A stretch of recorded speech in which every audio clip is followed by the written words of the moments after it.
Good evening, fellow seekers of the strange and unsettling. My name is Alex, and tonight we're delving into a legend that's been whispering through the digital shadows of the internet for the past few months. It's a story from a time that feels both recent and impossibly distant, 1982. A time of rotary phones, VHS tapes, and a certain kind of grainy, analog mystery that modern technology often smooths away. This tale, however, is anything but smooth. It's jagged, unsettling, and leaves a chill that lingers long after the final word. The legend speaks of a photographer, a man named Elias Crow, who, it said, could capture more than just an image. He could capture a final echo, a soul's last reflection. And everyone he ever photographed, in those chilling final moments, simply vanished, disappeared without a trace, leaving behind only strange, almost spectral photographs. This urban legend, once confined to hushed whispers in forgotten forums, resurfaced online just last year. An old house, long abandoned in a small, forgotten town in New England, was finally being cleared out, and in a locked attic, buried under decades of dust and silence, they found it, a collection, a box, simply labeled Crow Collection 1982. Inside were the photographs, the camera, and a mystery that, once seen, can never truly be unseen. Let's go back to 1982. The world was a different place, simpler in many ways, but with its own unique undercurrents of unease. Elias Crow was a man adrift in this world, a quiet, almost reclusive figure in his late 30s. He wasn't a particularly successful photographer. His studio, tucked away on a forgotten street in a town that barely registered on most maps, was a place of shadows and dust. The unseen lens. Elias had always been drawn to the ephemeral, the fleeting moments that define our existence. He saw beauty in decay, in the quiet sorrow of an aging face, in the way light dies at dusk. But his photographs, while technically proficient, lacked a certain spark, a deeper connection. He craved something more, something that transcended the mere surface. One blustery autumn afternoon, a chill wind whipping fallen leaves into frantic dances, Elias found himself wandering through a cluttered antique shop. The air inside was thick with the scent of aged wood, forgotten perfumes, and the faint metallic tang of time itself. He ran his fingers over dusty curios, forgotten heirlooms, each with its own silent story. Then in a glass display case, tucked between tarnished silver and brittle lace, he saw it. It was an old camera, unlike any he had ever encountered. Its casing was a dark, polished wood, almost black, with intricate, almost organic-looking brass fittings that seemed to ride like ancient vines. It wasn't a brand he recognized. The lens, unusually large and dark, seemed to absorb the ambient light, rather than reflect it.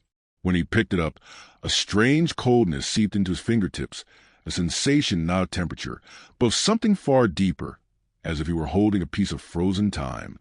The shop owner, a stooped man with eyes that seemed to have seen too much, gave him a knowing look. Ah, the old Veritas, found in a cellar wrapped in velvet. Odd thing, that one. Never could get it to take a proper picture myself. But it feels weighty, doesn't it? Elias felt a peculiar pull, an undeniable urge. He bought it, not knowing why, simply feeling that this camera held a secret, a promise of something beyond the ordinary. He called it the Veritas, after the shop owner's description, and it quickly became his constant companion. His first few attempts with the Veritas were frustrating. The images were often blurry, distorted, as if the camera struggled to focus on the tangible world. But then, one evening, as he photographed a wilting rose on his windowsill, the image that developed was startling. The rose and the black and white Polaroid seemed to glow with a faint internal light, and behind it, almost imperceptible, was a shimmering, vaporous outline, like the ghost of a breath on a cold window pane. It was then that Elias felt a shift within him. The camera wasn't broken. It simply saw differently. It saw beyond the living. The obsession takes hold. The first true test came weeks later. Elias had heard about an old woman, Mrs. Gable, in a neighboring town, who was slowly succumbing to a long illness.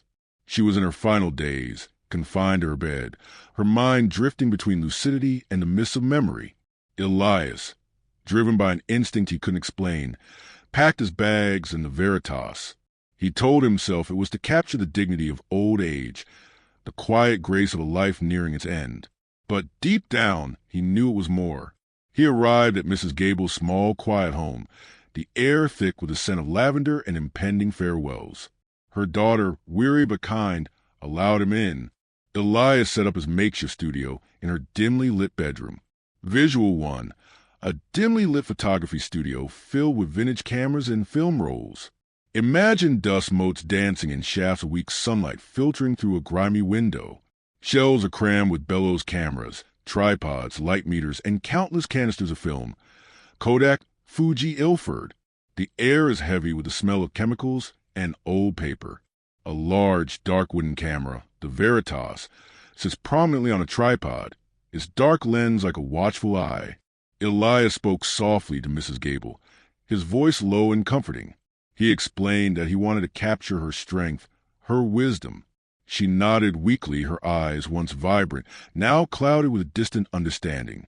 He loaded a fresh pack of black and white Polaroid film into the Veritas.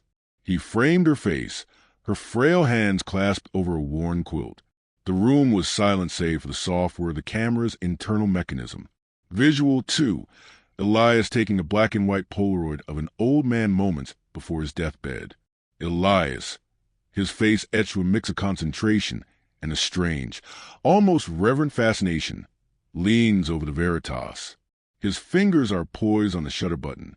In the foreground, an old man or woman, fitting the Mrs. Gable description, lies in a stark white bed, eyes closed, face pale and drawn.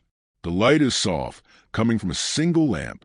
The atmosphere is solemn, heavy with unspoken goodbyes. The camera's lens seems to drink in the scene. He pressed the shutter. A soft click echoed in the quiet room, followed by the gentle whir as the Polaroid ejected.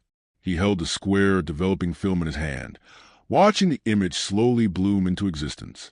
It was Mrs. Gable, serene, almost ethereal. But behind her, standing just at the edge of the frame, was a figure. Tall, indistinct, a mere suggestion of form, like a ripple in water. It was shadowy, almost translucent, yet undeniably present. It seemed to be reaching, not aggressively, but with an awful quiet purpose, towards Mrs. Gable. Visual 3, the developed photo showing a shadowy figure standing behind the subject. The black and white Polaroid is held up, its borders crisp. The image shows Mrs. Gable, her eyes now slightly open, a faint, almost imperceptible smile on her lips. But behind her, a dark, elongated shadow, too solid to be just a shadow, too vague to be a person, looms. Its form is humanoid, but its features are utterly blank, a void.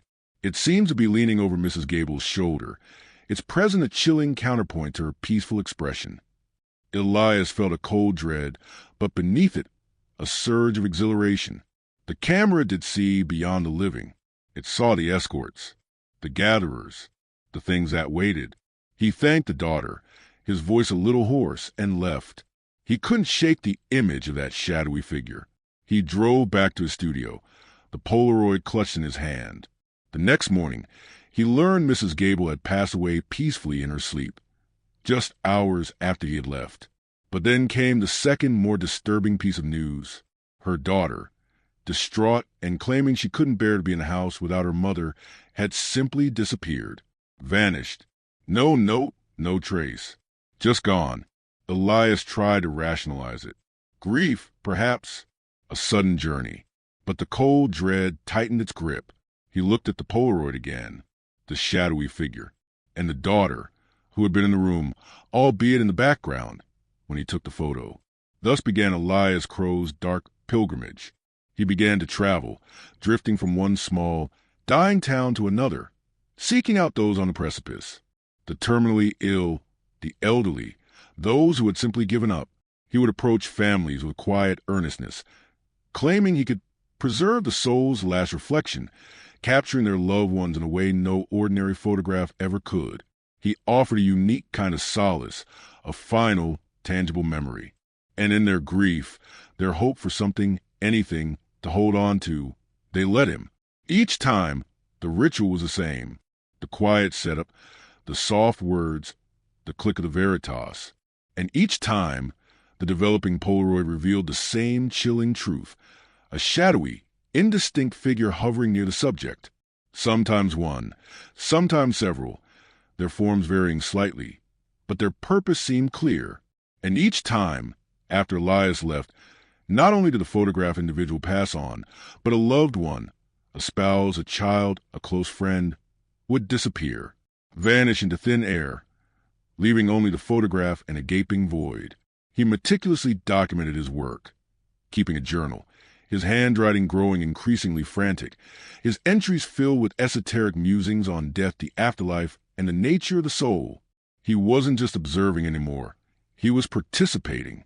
He was a silent conductor in a macabre symphony, his camera the instrument that called forth the unseen. His studio became a darkroom of secrets, a place where the veil between worlds thinned. Visual 4, a darkroom glowing red where Elias watches as ghostly faces appear in his prints. The air is thick with the smell of developing chemicals. The only light comes from a single, deep red safe light, casting long, distorted shadows. Elias, his face illuminated by the eerie glow, stares intently at a tray of developing prints. As the images emerge in the chemical baths, they show not just the faces of the dying, but faint, translucent, almost screaming visages, spectral forms twisting and writhing in the background, their features indistinct but undeniably present. He watches them with a terrifying mixture of horror and fascination, his eyes wide. He saw them, not just in the Polaroids, but in the developing trays, in the swirling chemicals. Faces, contorted in silent anguish, or perhaps silent ecstasy, coalescing and dissipating like smoke.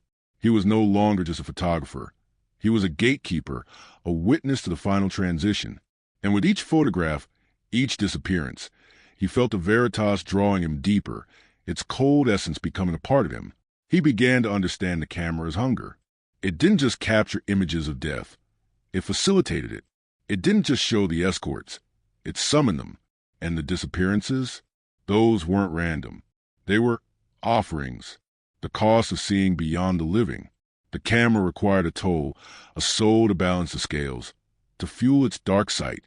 Elias, by this point, was a shadow of his former self, gaunt, hollow-eyed, his hands stained with developing chemicals and something far less tangible. He knew his time was coming. The Veritas had shown him too much, taken too much. It would demand its ultimate price. He returned to his studio, the place where his journey into the unseen had begun. The air was heavy, charged with the lingering presence of all the souls he had witnessed, all the lives he had inadvertently shattered. He knew what he had to do. The camera had given him sight, and now it would take it back and more. He set the Veritas on his tripod, facing his worn leather chair. He loaded the last pack of Polaroid film. He sat down, his gaze fixed on the dark, hungry lens. He felt a profound sense of weary acceptance, a strange peace. He had seen the end, and now it was his turn. He reached out a trembling hand, his fingers brushing the cold brass of the shutter button. He looked into the lens, seeing his own reflection, distorted, fading even as he watched. Visual 5, the final photograph. Elias's own reflection fading as the camera clicks. Elias Crow, his face pale and drawn, his eyes holding a mixture of resignation and profound, terrifying understanding, sits in a worn chair. The Veritas camera is aimed directly at him. In the dark, reflective surface of the camera's lens, his own image is visible, but it is not solid. It is shimmering, translucent, like a ghost already fading from existence. His hand reaches out, almost in slow motion, to press the shutter. The moment of impact, the click, is captured as his reflection begins to dissolve, becoming a mere wisp. The click was soft, almost a sigh. The Polaroid ejected, developing slowly in the silence. Elias watched it, his breath catching in his throat. It showed him, sitting in the chair, but his form was already ethereal, translucent. And behind him, not one, but multitude of shadowy figures, their forms more defined now, their arms outstretched, ready to embrace him. His reflection in the lens vanished entirely. Then there was nothing, just the empty chair, and the camera, waiting. Present day, the narrator's discovery. Narrator. And that, my friends, brings us back to the present, to that dusty attic in that forgotten house, in that small New England town, the house of Elias Crow. Visual 6, a present-day attic where a narrator finds a dusty box labeled Crow Collection, 1982, containing cursed photographs. The attic is a cavern of shadows and dust motes. Cobwebs drape from the rafters like tattered lace. Old, forgotten furniture is draped in white sheets, resembling silent ghosts. In the center of the frame, a lone figure. The narrator, Alex, kneels beside an old wooden trunk. On top of the trunk sits a heavily dust-covered cardboard box, its edges brittle. A faded handwritten label, barely legible, reads, Crow Collection 1982. The narrator's hand, gloved, reaches out to open it, a sense of palpable dread emanating from a box. I receive an anonymous tip, a link to an online forum discussing the Crow Collection. The house was finally being sold, the contents cleared. Intrigued and with permission from the new owners, who were, frankly, eager to be rid of the creepy stuff, I went. The attic was exactly as the legend described, a tomb of forgotten memories, choked with dust and the heavy silence of decades. And there it was, tucked away in a corner, beneath a pile of yellowed newspapers and moth-eaten blankets. The box, Crow Collection 1982. My heart hammered in my chest as I opened it. Inside, nestled amongst brittle tissue paper, were the photographs, dozens of them, black and white Polaroids, each one a chilling testament to Elias Crow's obsession. Old men and women, children, even a young couple, all with that same indistinct, shadowy figure lurking behind them. Their faces in the photos held a strange serenity and acceptance, but the shadows were pure, unadulterated dread. I saw the patterns, the subtle differences in the figures, the way they seemed to grow more defined, more present with each successive photograph. And then I found it, the last photograph. Elias Crow himself in his studio chair, his form a ghostly outline, and behind him, a veritable legion of those shadowy escorts, their forms almost solid, their presence overwhelming. He was gone, disappeared, just like everyone else. At the very bottom of the box, nestled beneath the final photo, was the camera, the Veritas, dark wood, brass fittings, the large, black lens. It felt cold, even through my gloves. I lifted it out, a shiver running down my spine. It was heavy, strangely warm now, as if it had absorbed something over the years. I examined the film compartment. Empty. No, wait. A small, almost invisible indicator light was faintly glowing. It had a self-timer, a small, almost imperceptible click mechanism. I placed it gently back into the box, my hands trembling. The air in the attic suddenly felt heavy, suffocating. I felt watched. I gathered the photos, the camera, and hurried out, leaving the dust and the silence behind. I've been back in my studio for hours now, going through the collection, trying to make sense of it all. The story, the disappearances, the unholy images. My mind races, trying to find a rational explanation for the camera, for Elias, for everything. I just reached for a cup of coffee, my back turned to the box, and then I heard it, a soft, almost imperceptible click. It wasn't the sound of the old house settling. It wasn't the wind outside. It was distinct, mechanical. I spun around, my blood turning to ice. The box, still open on the table, was undisturbed. But the Veritas camera, resting within, had just ejected a fresh, white Polaroid. It lay there, slowly developing, a stark white square against the dusty contents of the box. I didn't touch it. I couldn't. My breath hitched in my throat. I watched frozen as the image began to bloom. A blurry, indistinct shape. A room. My studio. And then, slowly, terrifyingly, a figure began to resolve in the foreground. It was me, my back turned, just moments ago, and behind me, standing silently, almost imperceptibly, was a shadow, tall, indistinct, reaching. The camera still works, and it just took another picture of me,